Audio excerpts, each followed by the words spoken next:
ஆனது 1 lakh touch பண்ணியிருக்கு. Day by day gold rate ஆனது இன்க்ரீஸ் ஆகிட்டே தான் இருக்கு. என்னதான் லைட்டாக குறையிற மாதிரி இருந்தாலுமே இப்போ 1 lakh கிட்ட வந்திருக்கு கோல்டு. 1920களில் 21 ரூபாயாக இருந்தது. 1980களில் 1000 ரூபாய், 2009ல் 10,000 ரூபாய், 2016ல் 20,000 ரூபாய், 2024ல் 50,000, 2025ல் டிசம்பர் மாதத்தில் இப்போ 1 lakh தொற்றுக்கு கோல்டோட ரேட். கோல்டோட ரேட் ஆனது டே பை டே இன்க்ரீஸ் ஆகிட்டே தான் இருக்குது. இந்த கோல்டு ரேட் இன்க்ரீஸ் ஆவதற்கான ரீசன் என்னன்றதை இந்த ஒரு வீடியோவில் பார்த்து தெரிஞ்சுக்கலாம். கோல்டோட ஹிஸ்ட்ரியை பற்றி தெரிஞ்சுக்கணும்னா நம்ம சேனலில் ஆல்ரெடி ஒரு வீடியோ போட்டிருக்கோம், அதை பார்த்து தெரிஞ்சுக்கோங்க. இப்போது கோல்டு ரேட் ஆனது இன்க்ரீஸ் ஆவதற்கான காரணங்கள் என்னன்றதை இந்த ஒரு வீடியோவில் பார்த்து தெரிஞ்சுக்கலாம். வணக்கம் and welcome back to Sukanya the journalist. முதலீட்டாளர்கள் எல்லாருமே பாதுகாப்பான ஒரு முதலீடுகளை பண்ணணுன்றதுக்காக கோல்டில் இன்வெஸ்ட்மெண்ட் பண்ணுறாங்க. கோல்டை ஒரு ஆபரணமாக மட்டும் பார்க்காம கோல்டானது ஒரு முதலீடாகவும் ஒரு பாதுகாப்பான ஒரு சேமிப்பாகவும் பார்க்கப்படுகிறது. இதனாலே மக்களிடத்தில் கோல்டோட தேவையானது குறையாமையே இருக்கு. இந்திய பெண்கள் கிட்ட அதிகமான கோல்டானது இருப்பதாகவும் ரிப்போர்ட்ல சொல்லியிருக்காங்க.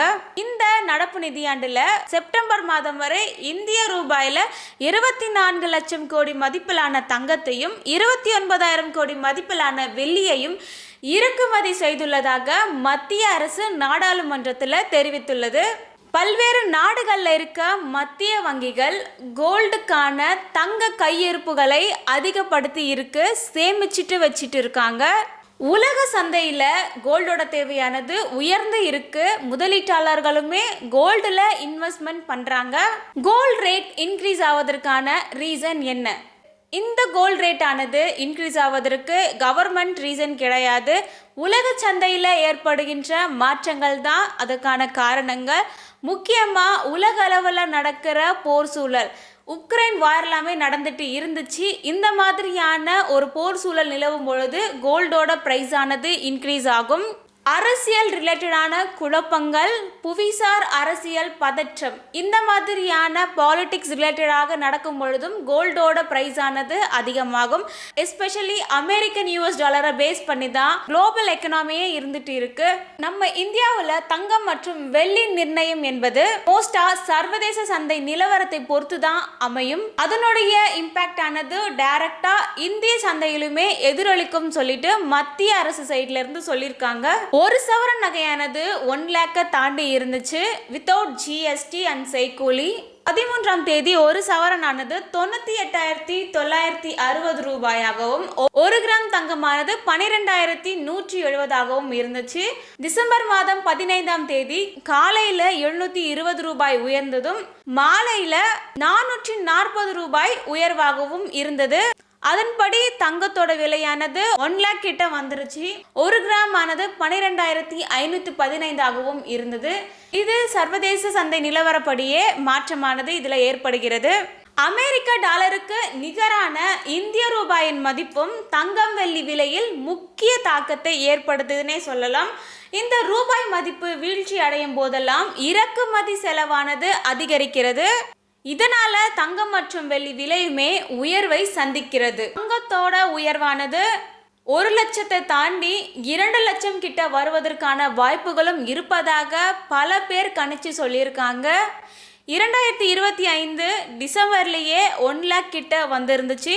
2024ல் 50,000 கிட்ட இருந்த தங்கமானது இப்போ டபுள் மடங்காக வந்திருக்கு. ஜெயந்திலால் அவர்கள் ஒரு விளக்கத்தை கொடுத்துருக்காங்க.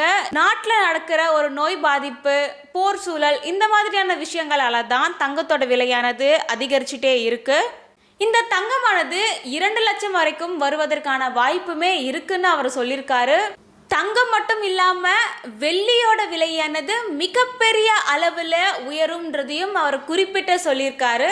முக்கியமா வெள்ளியானது solar panel, lithium battery, electronic vehicles, aeronautical, இந்த மாதிரியான எலக்ட்ரானிக் ஐட்டம்ல வெள்ளியோடைய தேவையானது மிகப்பெரிய அளவில் இருக்கு.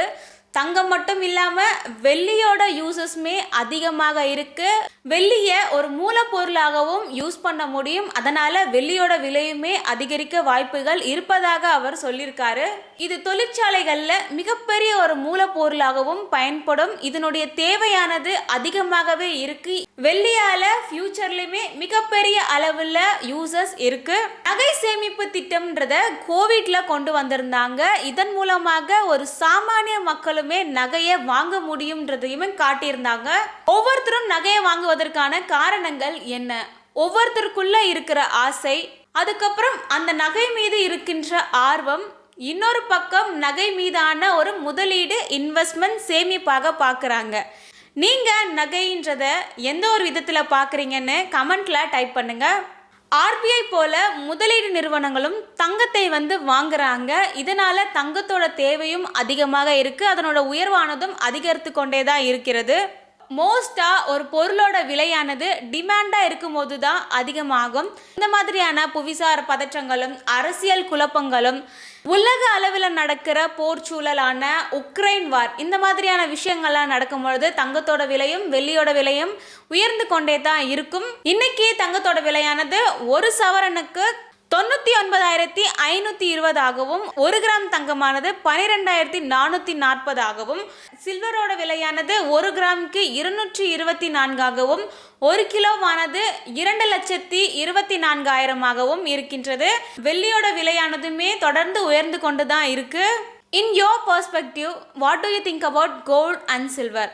தங்கம் வெள்ளியோட விலையை பற்றி உங்களுடைய பெர்ஸ்பெக்டிவ் என்ன? தங்கம்ன்றத ஒரு ஜுவல்லாக மட்டும் இல்லாமல் இன்வெஸ்ட்மெண்ட் பண்ணக்கூடிய ஒரு பொருளாகவும் பார்த்துட்டு இருக்காங்க. தங்கத்தோட விலையானது 21 ரூபாயில் இருந்து 1 லட்சத்தையுமே தாண்டுற அளவுக்கு இருக்கு. 2 லட்சம் வரைக்கும் வரக்கூடிய வாய்ப்புகள் இருப்பதாகவும் வல்லுநர்கள் கூறிட்டு தான் இருக்காங்க.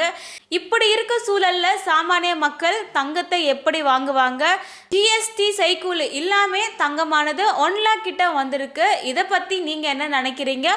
நீங்கள் தங்கம் வெள்ளியை பற்றி என்ன நினைக்கிறீங்க? தங்கத்தோட ரேட்டானது தொடர்ந்து உயர்ந்து கொண்டே தான் இருக்குது. கிட்டத்தட்ட 2 லட்சம் வரைக்கும் வருவதற்கான வாய்ப்புகள் இருப்பதாகவும் சொல்லியிருக்காங்க.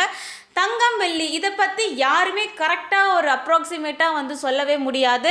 இந்த தங்கம் வெள்ளியோட உயர்வை பற்றி நீங்கள் என்ன நினைக்கிறீங்க? இந்த தங்கத்தில் முதலீடு செய்வதை பற்றி நீங்கள் என்ன நினைக்கிறீங்கன்னு சொல்லிட்டு உங்களோட கருத்துக்களையும் கமெண்ட்டில் டைப் பண்ணுங்கள். இந்த ஒரு வீடியோ உங்களுக்கு யூஸ்ஃபுல்லாக இருந்தால் லைக் பண்ணுங்கள், கமெண்ட் பண்ணுங்கள், சப்ஸ்கிரைப் பண்ணுங்கள் அண்ட் ஷேர் பண்ணுங்கள். மீண்டும் ஒரு வீடியோவில் மீட் பண்ணலாம். தேங்க்யூ, பாய்.